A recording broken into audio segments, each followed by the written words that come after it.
할렐루야. 말씀의 소리, 기도의 소리, 찬양의 소리로 하나 되는 소리하나교회 주일 예배를 하나님께 드리도록 하겠습니다. 먼저 사도신경으로 우리들의 신앙을 고백하겠습니다. 나는 전능하신 아버지 하나님 전지의 창조주를 믿습니다. 나는 그의 유일하신 아들 우리 주 예수 그리스도를 믿습니다. 그는 성령으로 잉태되어 동정녀 마리아에게서 나시고 본디오 빌라도에게 고난을 받아 십자가에 못 박혀 죽으시고 장사된 지 사흘 만에 죽은 자 가운데서 다시 살아나셨으며 하늘에 오르시어 전능하신 아버지 하나님 우편에 앉아 계시다가 거기로부터 살아있는 자와 죽은 자를 심판하러 오십니다. 나는 성령을 믿으며 거룩한 공교회와 성도의 교제와 죄를 용서받는 것과 몸의 부활과 영생을 믿습니다. 아멘. 찬송가 559장 사철의 봄바람 불어있고 우리 함께 찬양하겠습니다.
오늘 함께 보실 하나님의 귀하고 복된 말씀은 베드로전서 3장 9절의 말씀입니다.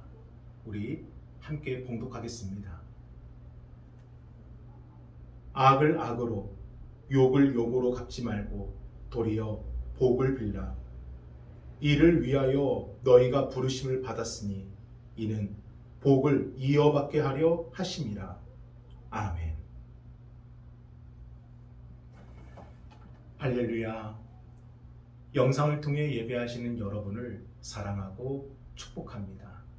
오늘도 여러분의 자리마다, 여러분의 걸음마다 하나님이 부어주시는 그 놀라운 은혜가 여러분의 삶을 인도하기를 진실로 소망합니다. 드디어 소리하나 교회 가을 하나 모임이 시작되었습니다.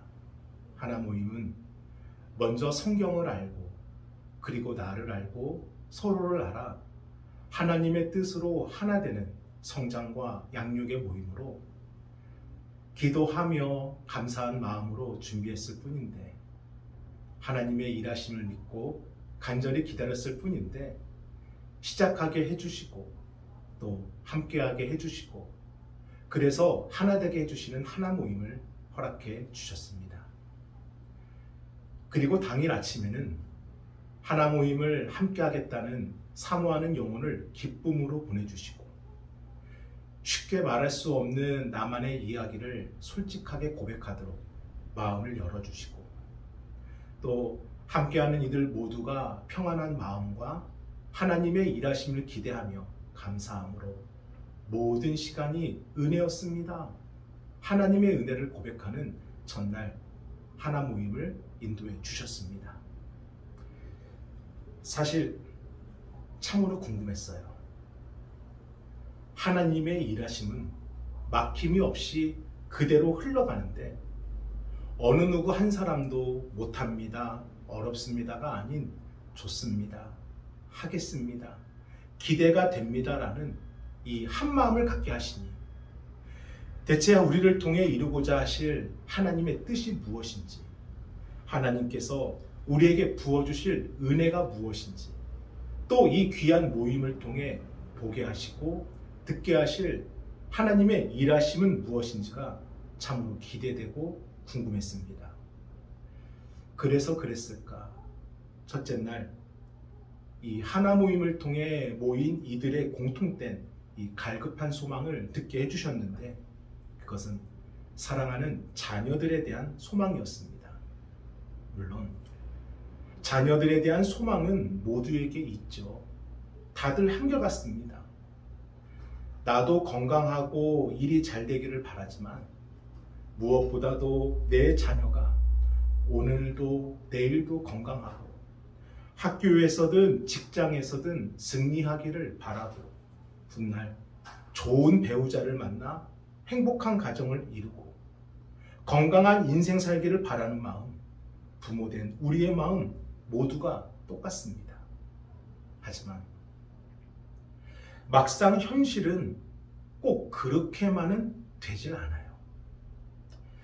너무나 사랑해서 감사와 기도로 양육했지만 어느 순간인가 생각지도 못했던 자녀의 말과 행동 때문에 이 가슴이 아플 때가 옵니다.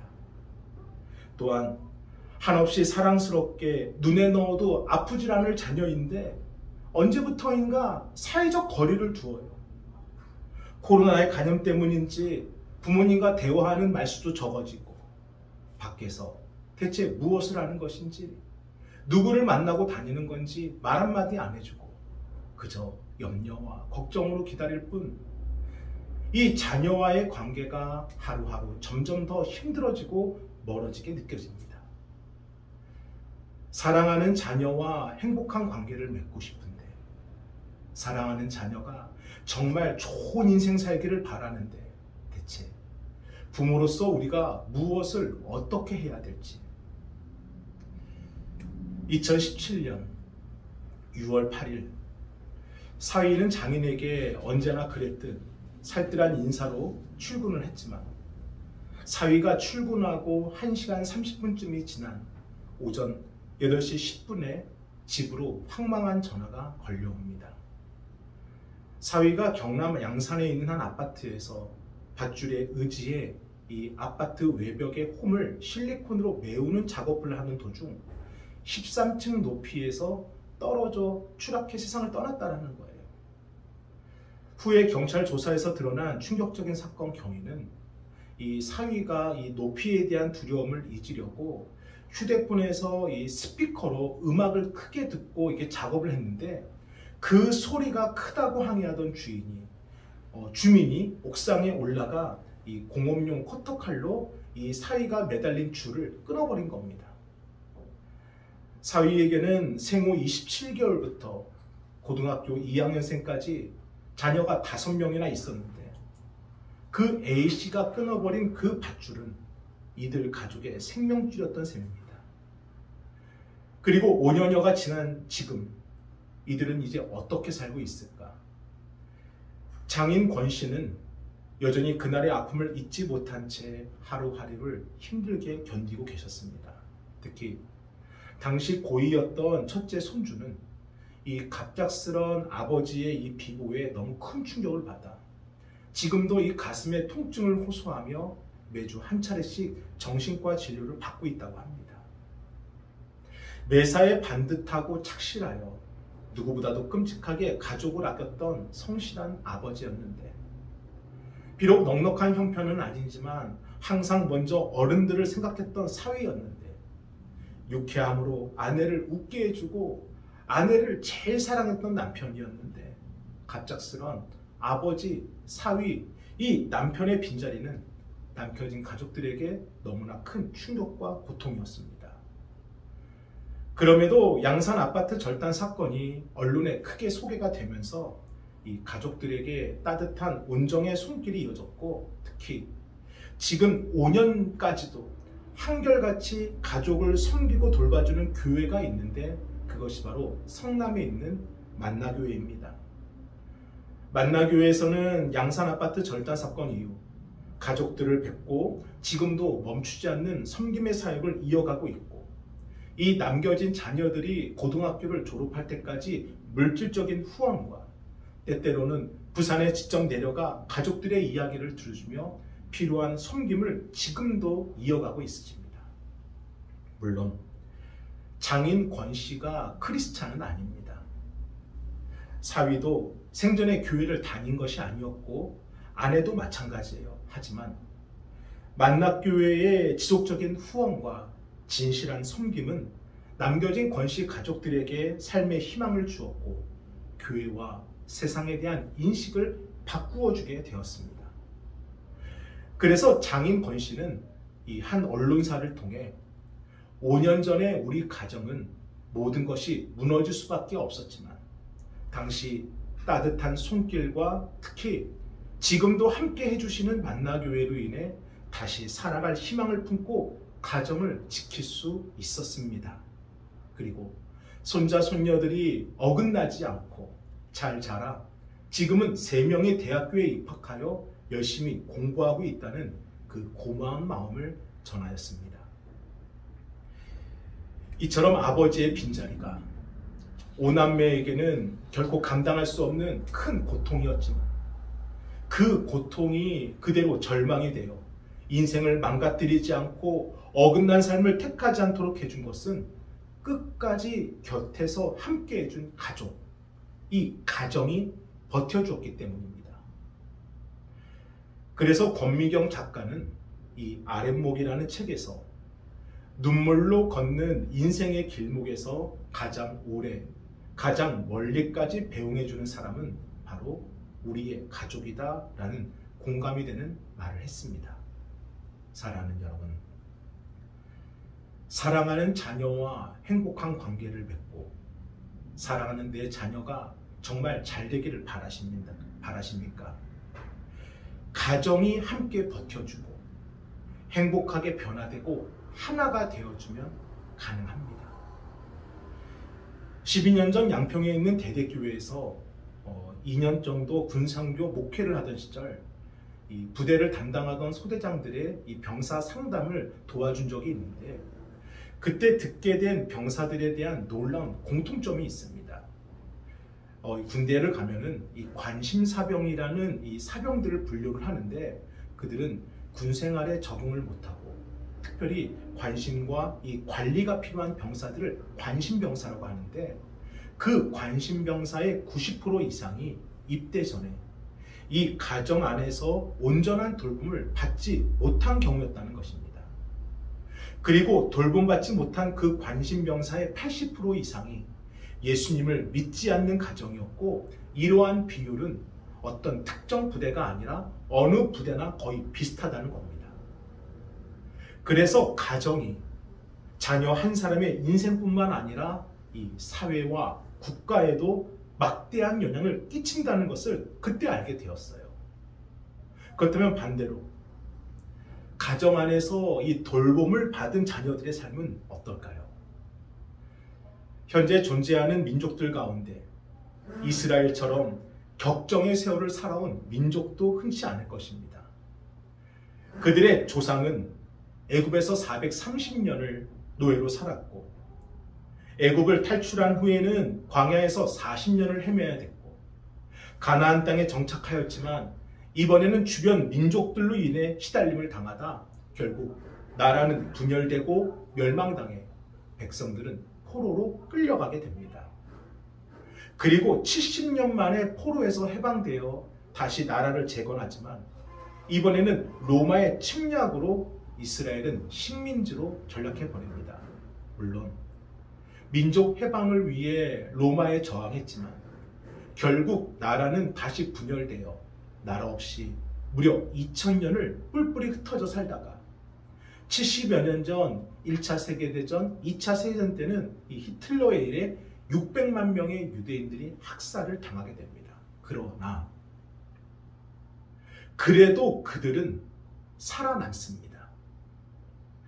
1948년 이스라엘을 다시 세우고 어떠한 민족보다도 뛰어나고 탁월한 민족으로 살아남게 됩니다.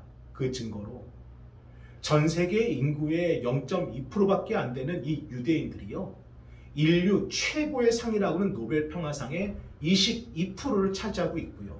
지금은 세계 곳곳에서 정치와 경제와 군사적인 면에서 막대한 영향력을 끼치고 있습니다.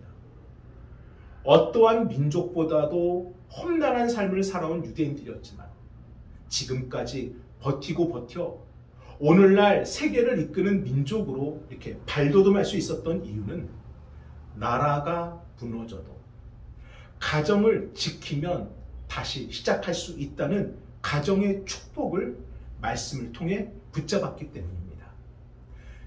그들이 붙잡은 축복의 말씀, 우리 신명기 6장 4절로 9절까지 말씀을 우리 함께 읽어보겠습니다. 이스라엘아 들으라. 우리 하나님 여호와는 오직 유일한 여호와이시니 너는 마음을 다하고 뜻을 다하고 힘을 다하여 내 하나님 여호와를 사랑하라. 오늘 내가 내게 명하는 이 말씀을 너는 마음에 새기고 내 자녀에게 부지런히 가르치며 집에 앉았을 때에든지 길을 갈 때에든지 누워있을 때에든지 일어날 때에든지 이 말씀을 강론할 것이며 너는 또 그것을 내 손목에 매어 기호를 삼으며 내 미간에 붙여 표로 삼고 또 내 집 문설주와 바깥문에 기록할 지니라. 아멘. 이스라엘아 들으라. 히브리어로 이 쉐마는 이스라엘 가정의 자녀 양육법의 근간이 되어 나라가 분열되고 포로로 끌려가고 심지어 학살이 자행되어도 끝까지 가정을 지키고 자녀들을 돌보고 양육하는 힘이 되었습니다. 사랑하는 여러분, 가정이 먼저 행복하게 세워지면 우리 자녀들의 삶도 행복해집니다. 가정을 포기하지 않으면 우리 자녀들도요, 그 삶을 포기하지 않고요, 가정이 끝까지 하나 되면 부모와 자녀의 관계도 끝까지 하나가 됩니다. 그러므로 가정이 먼저입니다. 우리 가정에 자녀가 잘 되는 해답이 있습니다. 우리 오늘 본문의 말씀 베드로전서 3장 9절을 함께 읽어보겠습니다. 악을 악으로 욕을 욕으로 갚지 말고 도리어 복을 빌라. 이를 위하여 너희가 부르심을 받았으니 이는 복을 이어받게 하려 하심이라. 아멘. 하나님께서 독생자 예수 그리스도를 이 땅에 보내주신 것은 더 이상 우리들이 죄의 노예가 아니라 축복의 자녀로 거듭나게 하시기 위함입니다. 그래서 감정대로 기분대로 악을 악으로 욕을 욕으로 갚는 것이 아니라 도리어 그를 위해 기도하고 축복하라는 것으로 이 말씀 속에는 우리의 존재의 이유와 행복은 안갚음이 아니라 베풀었을 때 살아나게 되고 그 베품은 반드시 축복으로 이어진다는 약속의 말씀입니다. 그러므로 내 감정, 내 기분이 아닌 하나님의 말씀에 순종하여 승리하는 인생이 되라는 거예요. 그렇다면 우리가 무엇을 결단하면 될까요? 사랑하는 자녀와의 관계가 다시 행복해지고 우리의 가정을 지키기 위해, 그래서 승리하는 삶이 되기 위해 우리가 결단하고 따라야 될 것은 무엇일까? 내 몸에 밴 습관대로 자녀를 양육하면 안 됩니다. 우리 몸에 밴 습관대로 자녀를 키우면 안 되는 거예요. 내 몸에 밴 습관은요, 과거 우리 부모님이 나를 키울 때 주신 방식입니다. 그래서 내 몸에 밴 습관대로 내가 우리 자녀를 키우면 결국 자녀는 나와 비슷하거나 아니면 할아버지, 할머니와 비슷하게 자랄 수밖에 없는 거예요. 만약 사랑하는 자녀가 나보다 더 훌륭하고 멋진 인생 살기를 원한다면 내 몸에 밴 습관이 아니라 성경의 말씀대로 예수님의 방식대로 혼내거나 야단치지 말라라는 것입니다. 그러면 누군가는 이렇게 물을 수 있겠지요. 목사님, 이 나쁜 습관을 고쳐야 되는데 아니 어떻게 야단치지도 않고 매를 들지도 않고 고칠 수가 있다는 것입니까? 목사님은 정말 자녀들을 그렇게 양육했습니까? 훈육할 때는 훈육해야 되는 것입니다. 라고요. 그럼 한번 스스로에게 질문을 던져보시기를 바랍니다. 정말 야단치면 고쳐졌습니까? 따끔하게 훈육하면 정말 내 자녀가 바뀌던가요? 야단쳐도 그때뿐이에요. 그거는 고치는 게 아니라 숨기고 덮는 겁니다. 오히려 혼내거나 야단치면 자녀에게 보이지 않는 내면의 상처만을 줄 뿐이에요. 그러면 어떻게 해야 될까요? 우리 몸에 밴 습관이 아니라 자녀의 나쁜 습관을 고칠 수 있는 방법은 뭘까요? 저를 한 가지 따라합니다. 받아들이라. 먼저 받아들이시기를 바랍니다. 우리 자녀들은요, 이 나쁜 습관을 아무리 좋은 말로 해도 고치질 않아요. 그렇다고 따끔하게 혼낸다고 해도 고치지 않습니다. 하지만 야단을 치면 고쳐야 될 그 습관을 이제는 부모 몰래 하게 됩니다. 그래서 자녀의 그 안에는요, 이중적인 자아가 생겨나는 거예요. 부모님 앞에서 행동하는 자아, 그리고 부모님이 없을 때 행동하는 자아. 결국 야단을 치면은요, 자녀는 스스로 부모가 없을 때의 행동으로 돌아가 그 문제를 숨겨서 음지로 숨어버리게 되는 겁니다. 그러면 도저히 방법은 없는 것인가? 저를 한 번 더 따라합니다. 기다리라. 기다려 주시기를 바랍니다. 때가 되면 반드시 고쳐집니다. 때가 되면 지금은 힘드셔도 일단 기다리면 그 때가 되면 반드시 고쳐지는 거예요. 그러니 어떻게 해요? 먼저는 가정 안에서 엄마 아빠가 자녀가 갖고 있는 이 고쳐야 될 습관과 이 태도를 대할 때 같은 마음으로 받아들이시고 함께 기다려주고 함께 견뎌줘야 합니다. 이것은 억지로 하라는 말씀이 아닙니다. 소망을 품고 기대를 품고 때가 되면 반드시 고치리라. 내 아들, 내 딸 반드시 건강한 마음과 인격으로 자라나리라. 믿음을 갖고 소망을 갖고 기다리라는 겁니다. 방치하고 포기하고 방관하라는 게 아니에요. 내 자녀를 바라보면서, 언제나 자녀를 바라보면서 자녀 곁에 머물며 그러면서 바라보라는 건데, 그러기 위해서 기도하라는 겁니다. 기다림의 최고의 약은 기도예요. 그래서 부모가 기도한 만큼 자녀를 기다려줄 수가 있는 겁니다. 하지만 많은 부모님이 그렇게 하시던가요? 하지 못해요. 사실 저도 그랬습니다. 내 자녀 방치하는 것 같고 더 어긋나는 것 같고, 그러니 당장 눈앞에 보이는 결과를 만들려고 제 몸에 밴 습관대로 아주 엄하게 자녀들을 훈육할 때도 있었습니다. 그런데요, 그것이 자녀의 나쁜 습관과 버릇을 고치기보다는 오히려 저와 자녀와의 관계를 깨뜨리고 멀리하게만 만들더라고요. 90년 힙합이 한참 유행했을 당시, 이 엄격하고 이 보수적인 남자 집사님의 아들이 당시에 힙합 바지를 즐겨 입었다고 합니다. 그런데 힙합 바지 아십니까? 이 허리 밑으로 내려와가지고 바닥을 쓸고 다니는 이 통이 넓은 바지예요. 그러니 아들, 온 동네를 돌아다니며 온갖 오물을 바지에 묻히는 아들의 모습이 흉물스럽기까지 한 겁니다. 그러니 참다 못 참은 이 남자 집사님께서 즉각적인 조치로 가위를 가져다가 그 아들의 바지 밑단을 잘라버린 거예요. 그러니 이 아들, 아빠 한성격하는 것 알기 때문에 아빠가 계실 때 아빠가 잘라준 그 바지만을 입고 나가고요, 밖에 나가서는 다시 힙합 바지로 갈아입고 그렇게 나가더라는 겁니다. 사랑하는 여러분,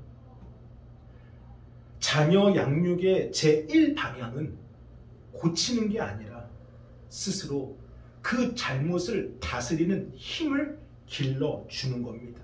그런데 스스로 결단하여 자신을 고치기가 어찌 쉽던가요? 아이든 어른이든 누구나 다 어렵습니다. 그래서 우리 자녀들도 너무나도 잘 알아요. 핸드폰만 매달리면 안 된다는 거, 게임에 중독되면 안 된다는 사실을 누구보다도 잘 알지만 여전히 자신을 스스로 통제할 그 힘이 약한 겁니다. 그래서요, 이 가정 안에서 자신을 스스로 다스리는 그 힘을 키워줘야 하는데, 그 힘이 바로 자존감입니다. 자, 저를 한번 따라해 보겠습니다. 나는 괜찮은 사람이다. 나는 소중한 사람이다. 나는 결심하면 한다면 하는 사람이다. 모든 것이 잘 될 것이다. 내가 나에게 외칠 수 있는 이 고백이요, 자존감의 시작입니다. 그리고 건강한 자존감이 나를 스스로 축복하게 만드는 거예요. 그리고 축복이 내가 아니라 하나님께서 주시는 능력임을 깨닫게 되면서 나를 향한 그 선포의 고백이 하나님을 향하게 됩니다.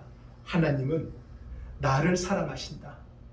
하나님은 나를 지켜주신다. 하나님은 내가 잘 되기를 바라고 하나님은 오늘도 나와 동행하여 주신다. 하나님으로부터 시작되는 그 축복을 믿음으로 선포하게 되면서 그 믿음의 선포가 다시 축복이 되어 나를 다스리는 힘이 시작된다는 것입니다. 그러므로 부모된 우리가 먼저 변화되고 먼저 결단하고 먼저 선포하는 모습을 자녀에게 보여주셔야 됩니다. 내 습관대로, 내 방식대로 내 자녀를 키우지 않으리라. 성경의 말씀대로 키우리라. 예수님의 방식대로 키우리라. 비록 혼내도 야단치지는 않으리라. 때리지 않고 날마다 축복하며 키우리라. 오직 사랑과 칭찬과 격려와 기도와 축복으로 키우리라. 사랑하는 여러분, 우리가 자녀를 축복하면 그 축복은 반드시 부모된 우리에게 되돌아와 우리 가정을 다시 축복하게 만들어 줍니다. 그래서 하나님이 주신 축복은 가정 안에서 항상 흘러가요. 남편이 자신을 축복하면 그 축복이 아내에게 흘러가고, 아내가 자신을 축복하면 그 축복이 남편에게 흘러가지만, 만약 내가 나를 원망하면 그 원망이 흘러가고요, 내가 나를 저주하면 그 저주가 흘러가는 겁니다. 그러므로 부모님이 먼저 가정에서 서로를 축복해야 그 축복이 사랑하는 자녀에게 흘러가게 되는 겁니다.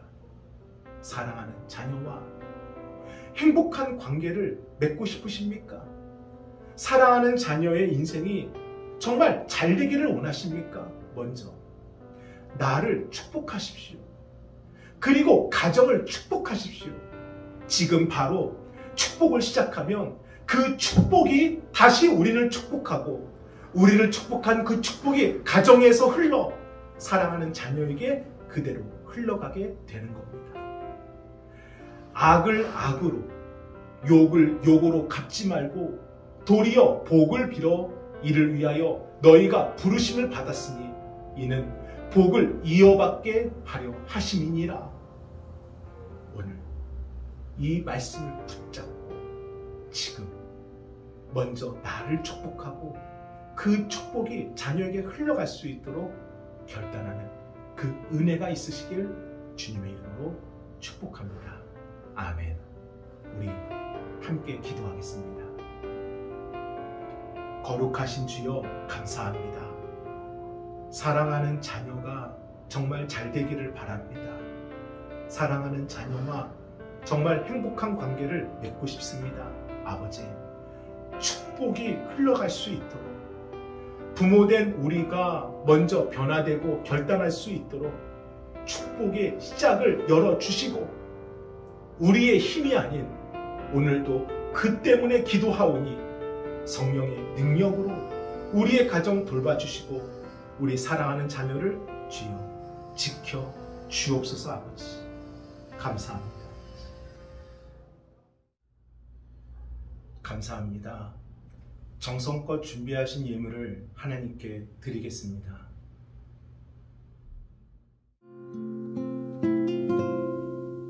작은 갈대 상자 물이 새지 않도록 역청과 나무진을 칠하네. 어떤 마음이었을까? 그녀의 두 눈엔 눈물이 흐르고 흘러.